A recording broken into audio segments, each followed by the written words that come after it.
Okay, 10th house. Again, it's rising, but you're rising up to the peak of position. This is you're projecting up to see what you can get done in the day, who you can impress the most. Do you get respect? Do you get honor? It's your angular being in a position of work. Did you pull off the job? Did you get something done? So it's rising, it's social, functional, and you're thinking about it. You're trying to put your plans into effect. You're trying to be it, materially concerned, honored, to make the money, to do the job well, to be able to do things so you're not letting down other people. You're on time, you accomplish something, or you don't. I'm using just very simple examples, but in relationships and other more complicated psychological issues, you can still see how these areas play a role. And you can see how accentuated they are. But everyone has all the houses. Everyone has all these concerns. And they're accentuated differently.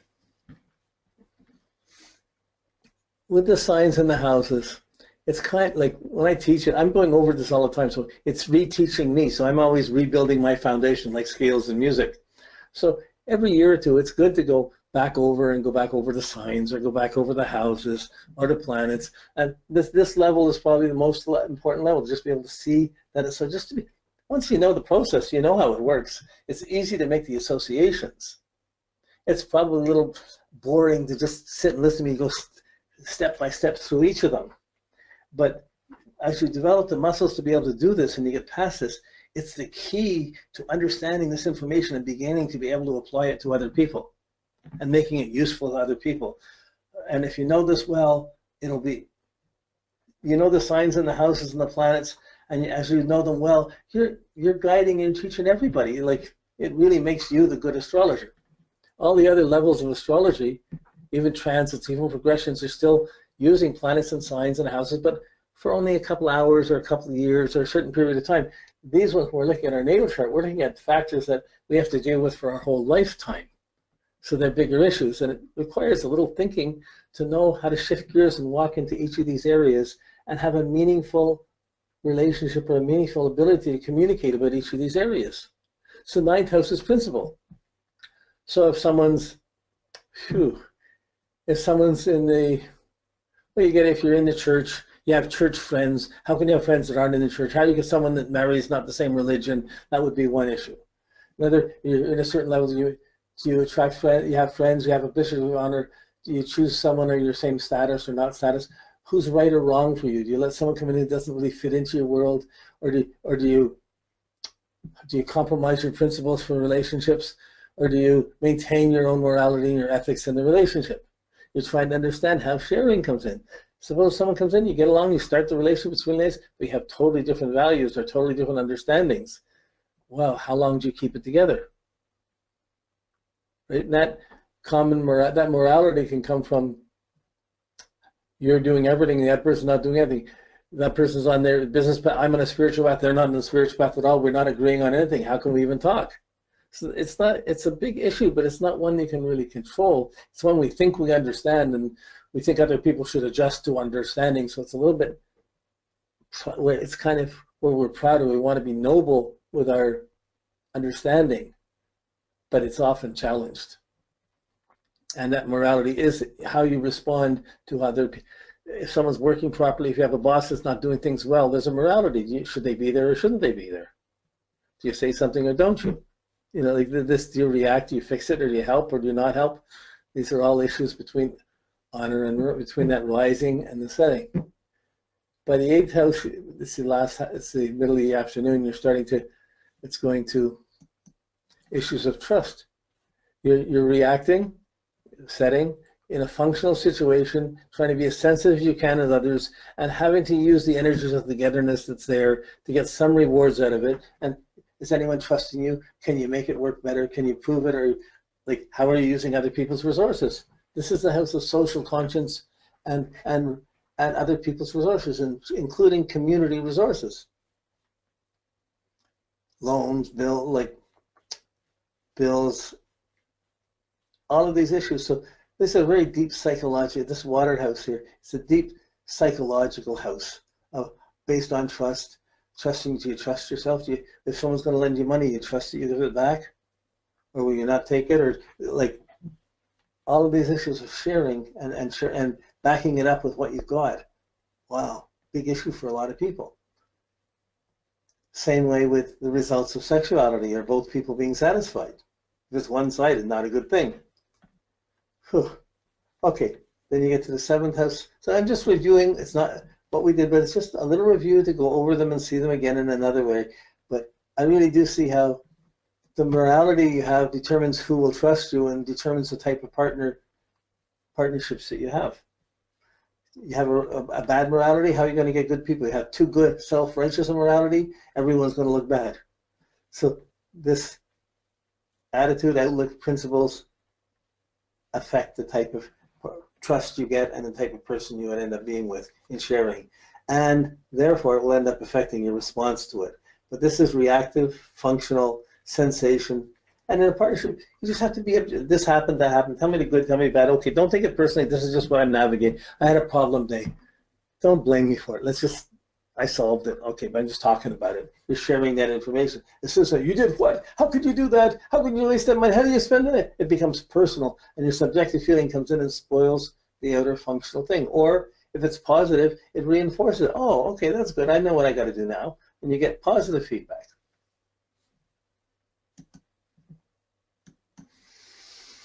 So when you get to the 6th house of duty, this is it's subject, you're reacting personally, having feelings, you feel good or bad about a relationship. You got good feedback or bad feedback.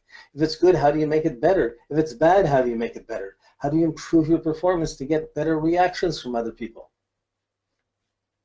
You know, like questions like, here's a good 7th house question. Am I as good as, am I better than your last partner? I'm a better lover than your first husband? How are you ever going to answer that honestly? And if you did, how does that person not take it personally?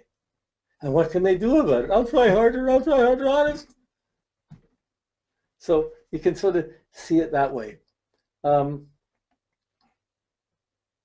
Okay, so based on your skills, many people don't have the skills, they haven't worked to get the skills they want. They're just taking any kind of job, they got duties around it, and they're learning skills on the job. But then if they want to get out of that regular old job, then they have to make the effort to transform themselves to build up some other skills. To do that, usually you have to go down to your motives, get secure, build up, learn how to play and learn how to do something better until you get good at it. Then you can start using it to help other people. This is the apprenticeship side of it.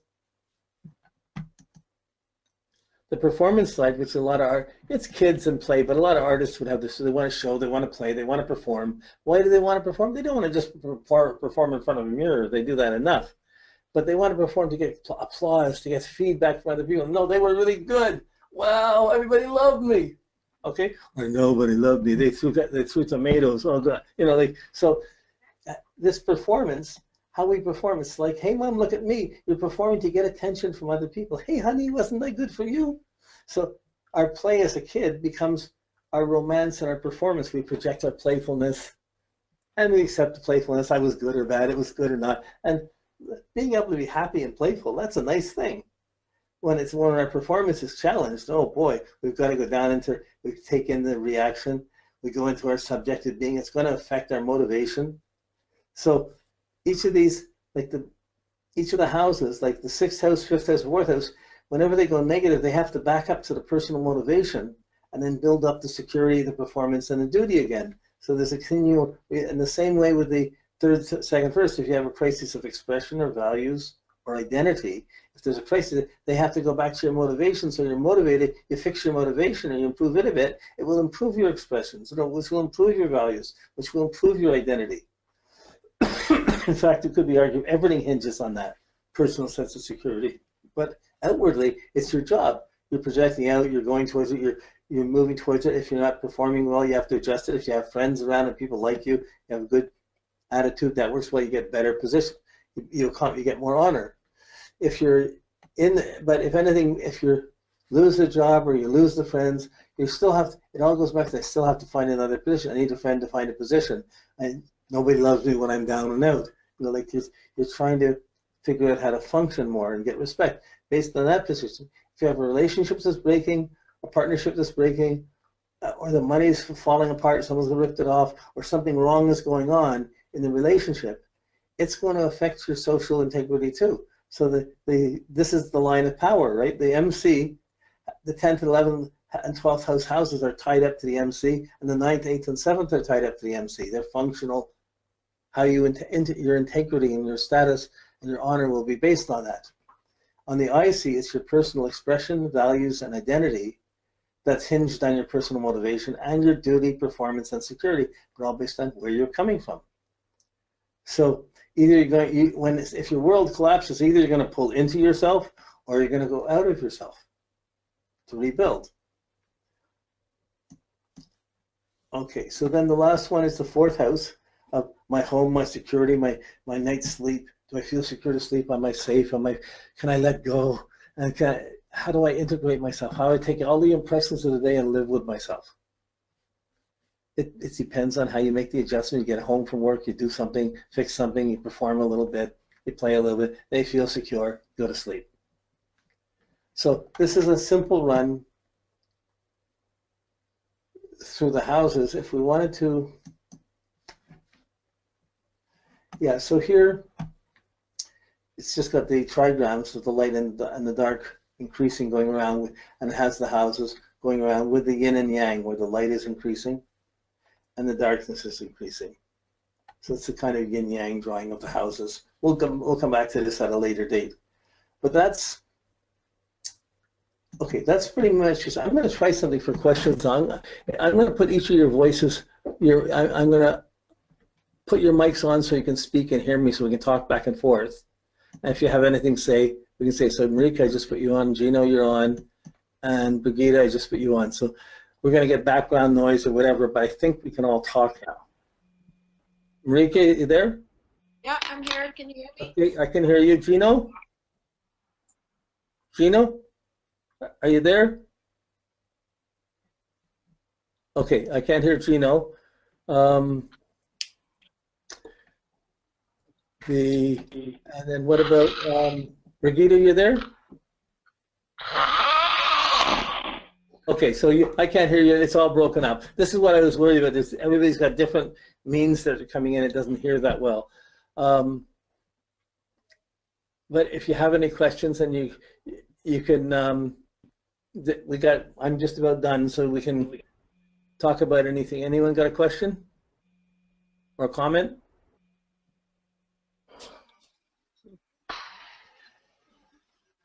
If you just talk, I'll hear you.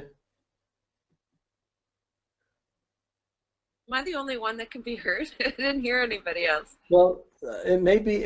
I mean, Brigitte's on by her phone, so she might not have the same access as we do. I know she can hear us. So,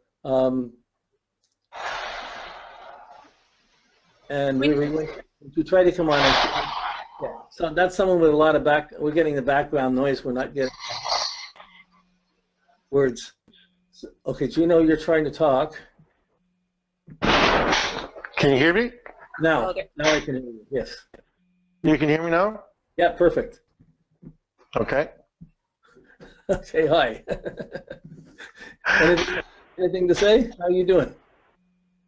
Oh, today was a bit of a long day, so I'm a little exhausted right now, but other than that, I'm glad I was able to get to it. So.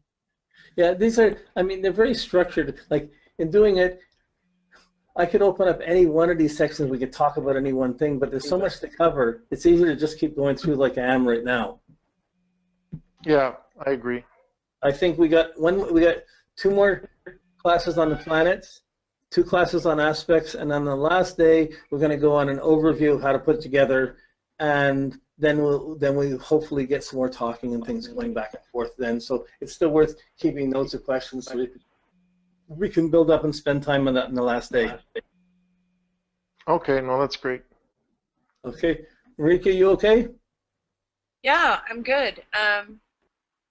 It's super thorough, but yeah, it's a lot to it's a lot to sit with, like just to.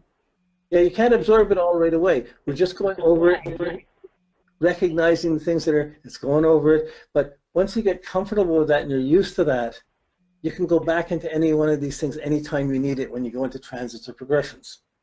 Oh, absolutely. I find, and I like the way that you bounce around from one to across the chart and through, because it really kind of exercises your brain.